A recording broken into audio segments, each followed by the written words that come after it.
जब भी कोई ग्रह परिवर्तन करता है तो उससे उम्मीदें कई प्रकार की लगा बैठते हैं कि अब ये परिवर्तन हो रहा है और हमारे लिए काफी अच्छा होगा, हमें यह बहुत कुछ दे सकता है।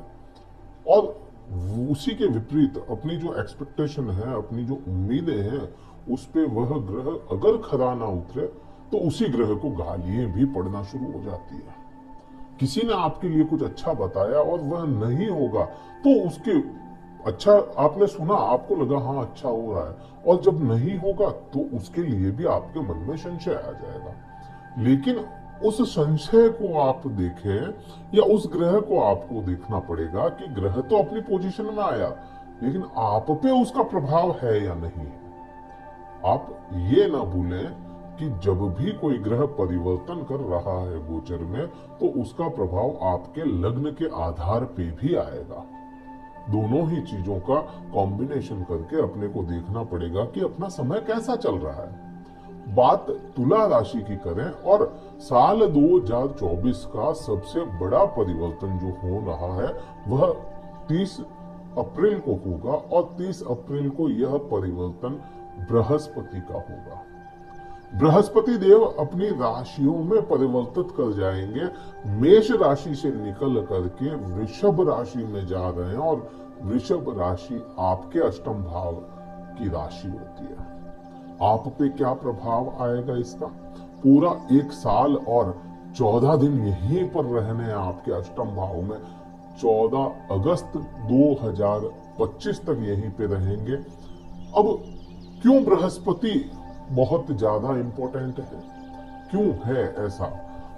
क्योंकि आप कभी भी किसी चीज की प्रिडिक्शन निकालेंगे, किसी चीज को देखेंगे ज्योतिष के माध्यम से, तो वहां पे 4 ग्रह बहुत महत्वपूर्ण होते हैं। सबसे पहला ग्रह होता है शनिदेव, राहु, केतु और बृहस्पति। बृहस्पति इंपॉर्टेंट क्यों है? ये शनि तो मान लिया कि शनि आपका, यहाँ पे इस चार्ट के लिए मान लेते हैं कि शनि आपका है, लेकिन ऐसा नहीं है। पंचम भाव का स्वामी ये ऐसा नहीं है। बात ये है क्योंकि ये चारों ही ग्रह जो है बहुत स्लो चलते हैं, बहुत धीरे चलते हैं। सबसे धीरे चलने वाला ग्रह शनिदेव होता है, उसके बाद में राहु केतु होता है। 18 महीने लेते हैं या एक राशि से दूसरी राशि में परिवर्तन करने के लिए, उसी के आधार पे इनको इंपोर्टेंट माना गया। और बृहस्पति लगभग 12 महीने, 12.25 महीने, 13 महीने तक का समय बृहस्पति देव ले लेते हैं। तो यह भी स्लो चलने वाले ग्रह हो जाते हैं। ज्योतिष में इन 4 ग्रहों को स्तंभ माना गया है कि आप जब भी लंबी गणनाएं करेंगे तो लंबी गणनाओं में इन 4 ग्रहों को देखना पड़ेगा। बृहस्पति आपके भाव के लिए, किस भाव के स्वामी हो जाते हैं और आपके इस लग्न के लिए, इस राशि के लिए क्या हो जाता है, वो अगर देखेंगे तो छठे भाव रोग ऋण शत्रुओं के स्वामी हो जाते हैं। रोग ऋण और शत्रुओं के स्वामी अष्टम भाव में जाकर के बैठ जाएंगे और वृषभ राशि में बैठ जाएंगे, जिसके भी वृषभ राशि के भी स्वामी खुद शुक्र ग्रह होते हैं, जो आपके तुला राशि के भी स्वामी हैं। तो यहाँ पर अपने को सीधा सा समझ में आता है कि आप ही के स्वामी की राशि में बृहस्पति का बैठ जाना आपके लिए कुछ हद तक अच्छे परिणाम लेकर के आता है। अष्टम भाव से रिलेटेड जो भी बुरे परिणाम हैं, यहाँ पे बृहस्पति चला जाना बुरे परिणामों को रोकने का काम करेगा, क्योंकि यह शुक्र की ही राशि हो जाती है। अब यहां आप देखेंगे छठे भाव के स्वामी है, यहां आप देखेंगे तीसरे भाव के स्वामी बृहस्पति हो जाते हैं। तो छठे भाव के रिलेटेड जो भी बुरे संबंध बनते हैं, बुरे प्रभाव होते हैं आप पे आने वाले, क्योंकि वह अष्टम भाव में बृहस्पति चले गए शुक्र की राशि में, तो यहाँ के भी सारे जो बुरे प्रभाव हैं वह कम होते हुए नजर आते हैं। हालांकि बृहस्पति वृद्धियों का देवता है, लेकिन शुक्र के अधीन चला गया। अभी के समय में शुक्र के घर में चला गया, शुक्र के आवरण में चला गया, तो शुक्र ग्रह खुद की राशि को बुरा नहीं करने देगा, इसलिए उसको आवरण में बांध के रखेगा बृहस्पति को। छठे भाव के यह जो प्रभाव होते हैं, अपने को सवाल या अपने मन में एक आएगा कि जब छठे भाव का स्वामी अष्टम भाव में चला गया तो क्या इस समय में, जैसा मैं कह रहा हूं या और भी लोग कह रहे होंगे कि इस समय में इनके प्रभाव बुरे नहीं आएंगे, तो क्या इस समय में इस भाव के जो एट्रीब्यूट्स होते हैं, रोग, ऋण और शत्रु, इनको मेन माना गया। दूसरा, जॉब को भी माना गया। तो क्या इस समय में रोग, ऋण, शत्रु होंगे?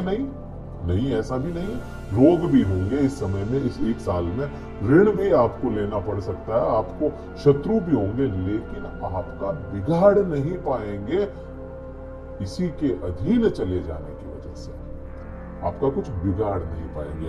रोग आया, जहां रोग आपको 100 दिन घेरने वाला था, तो हाँ, ये 100 दिन घेरेगा।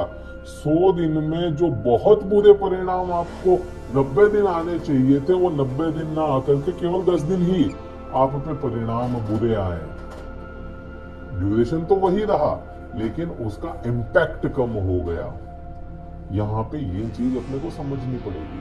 रोग तो आएगा, लेकिन इम्पैक्ट कम करेगा। जॉब में प्रॉब्लम्स आएगी नहीं? क्या आएगी?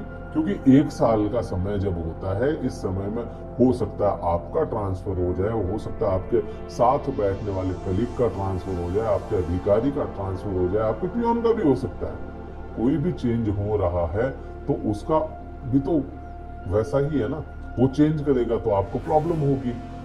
कंफर्ट जोन में आते हुए समय लग जाएगा आपको उसके साथ, या अपन खुद चेंज कर रहे हैं, अपन जगह चेंज कर रहे हैं, तो कंफर्ट जोन में आने में टाइम लगता है ना अपने को। तो वही चीज है, होगा जरूर, लेकिन इम्पैक्ट कम आएगा। चोट लगना और उसका असर कम होना, ये यहाँ पे बृहस्पति का अपने को दर्शाता है। अब बृहस्पति जब भी देखेगा या जब भी किसी हाउस में चेंज करता है, तो वह अकेला करता है ऐसा तो है कि हाँ अकेला किया, लेकिन उसकी दृष्टियां भी बड़ी इंपॉर्टेंट होती है। तो बृहस्पति की 5वीं दृष्टि, 5, 7 और 9 दृष्टियों से बृहस्पति देखते हैं। 7वीं सभी की कॉमन है, लेकिन 5वीं और 9वीं स्पेशल दृष्टि है केवल और केवल बृहस्पति राहु केतु के पास में। तो यहां से 5वीं दृष्टि आपके 12वें भाव पे चली जाती है, जहां पर कन्या राशि में पहले से केतु बैठे होंगे। केतु पे बृहस्पति की दृष्टि हो जाना, आध्यात्म पे ज्ञान की दृष्टि हो जाना। आप इसको ऐसे समझो, कोई ज्ञानी बड़ा है लेकिन आध्यात्म से नहीं जुड़ा है, तो उसका कोई मोल नहीं है। ठीक है, वो ज्ञानी है, इतना ही। कोई आध्यात्मिक है, साधु है, लेकिन उसके पास में ज्ञान नहीं है, तो फिर वो इतना ही है कि ठीक है, वो साधु है और ऐसा कुछ। लेकिन आध्यात्म और ज्ञान जब मिल जाएंगे तो एक नई ऊर्जा प्रफुल्लित होगी, और वह नई ऊर्जा आपके साथ बनने वाली है कि ज्ञान की दृष्टि आध्यात्म केतु के पास में जाएगी। इस पे एक डेडिकेटेड वीडियो आएगा, वो पूरा वह वीडियो कैसे आप पे असर लाता है वो पूरा उसी वीडियो में होगा। क्योंकि बृहस्पति जब भी केतु पे दृष्टि डालेंगे, केतु को दबाएंगे, तो गोल्ड आएगा, सोना उगलेगा, स्वर्णिम काल निकलता है उसमें से। तो वो अलग से एक वीडियो बनाएंगे। तो हाँ, यहाँ पे बृहस्पति का यही समझ में आता है कि इस समय कोई विदेश यात्राएं करना चाहते हैं, तुला राशि वाले जातक, तुला लग्न वाले जातक, तो उनका समय सही हो जाएगा। विदेश यात्राओं के लिए, वीजा अटक में उनके लिए सही होगा, और पति पत्नी के संबंधों को भी यह कई मामलों में ठीक करता हुआ नजर आएगा। आध्यात्म की तरफ भी आपका झुकाव बढ़ जाएगा, पाखंड की तरफ नहीं, आध्यात्म की तरफ। 7वीं दृष्टि की बात करोगे तो क्योंकि बृहस्पति ज्ञान का देवता है, बृहस्पति ज्ञान देता है, और उसकी दृष्टि आपके वाणी के भाव पे चली जाती है, दूसरे भाव पे, आपके कुटुंब के भाव पे चली जाती है। तो यहाँ कहीं ना कहीं आपकी वाणी में ज्ञान जरूर लेकर के आएगा, लेकिन बात वही है, क्योंकि शत्रु के भावों में चला गया, आवरण भले ही शुक्र ने बांध करके रखा है, लेकिन अपना कुछ ना कुछ तो बुरा असर लाएगा। तो वाणी के भाव में बृहस्पति वाणी तो देगा, लेकिन व्यंगात्मक देगा। व्यंग करते हुए बात करते हैं आप, ऐसा आपको महसूस होने वाला है, या होना शुरू हो गया होगा। बहुत क्योंकि 1.25 महीने पहले यह अपना असर लाना शुरू करता है। तो तुला राशि वाले जातकों में ऐसा कुछ हो रहा है तो आप कमेंट करके जरूर बताएं कि हाँ, छंद करना शुरू किया या नहीं किया।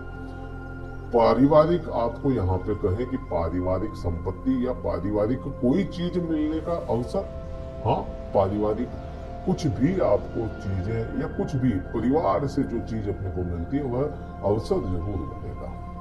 9वीं दृष्टि की बात करोगे तो 9वीं दृष्टि सुख भाव पे आती है। सुख भाव पे 9वीं दृष्टि का आना शनि का भाव कहलाएगा आपके ये, क्योंकि शनि के अधीन होती है मकर राशि और बृहस्पति का इस पे दृष्टि होना और शनिदेव का अपनी पोजीशन में अच्छे चले जाना। शनिदेव अपनी पोजीशन में अच्छी है और शनिदेव अभी बृहस्पति के खुद के नक्षत्र में चल रहे हैं। तो यहाँ इस समय में आपको सुखों में वृद्धि, आपके वाहन में वृद्धि, आपके प्रॉपर्टी में वृद्धि, आपके गहनों में वृद्धि करवाने के पूरे योग बनते हैं। और कब तक बनते हैं? पूरा 1 साल रहेगा ये। पूरा 1 साल आपको सेम ऐसा ही असर देता रहेगा। हाँ, बस वही है, सूर्यदेव परिवर्तित होंगे, अस्त करेंगे इनको, तो उस समय आप पे वैसा असर ना रह पाए। जब यह वक्री होंगे तो ऐसा असर ना रह पाए, लेकिन अपना असर पूरा लेकर के आते रहेंगे। उस समय में थोड़ा सा कम हो सकता है। तो ये पूर्ण इस प्रकार से आपके रहेगा। और भी कई प्रभाव हैं इस बृहस्पति के, वह आगे आने वाले कई सारे वीडियोस आपको मिलते जाएंगे, उनमें मिलेंगे। वीडियो कहीं अच्छा लगा हो, लाइक करना है, शेयर करना है, सब्सक्राइब करना है। उपाय क्या करना चाहिए? किसी गूगल करेंगे, उसमें लिखा आएगा, एक ही बीज मंत्र नहीं है, कई तरह के बीज मंत्र है। जो आपको ठीक लगे वो बीज मंत्र आप बृहस्पति का कर सकते हैं, शुक्र का कर सकते हैं। उच्चारण सही होना चाहिए, इसलिए मैं आपको नहीं बताता बोल करके, केवल बीज मंत्र का जाप। इस वीडियो में इतना ही था। कहीं भी अच्छा लगा हो तो शेयर जरूर कीजिए।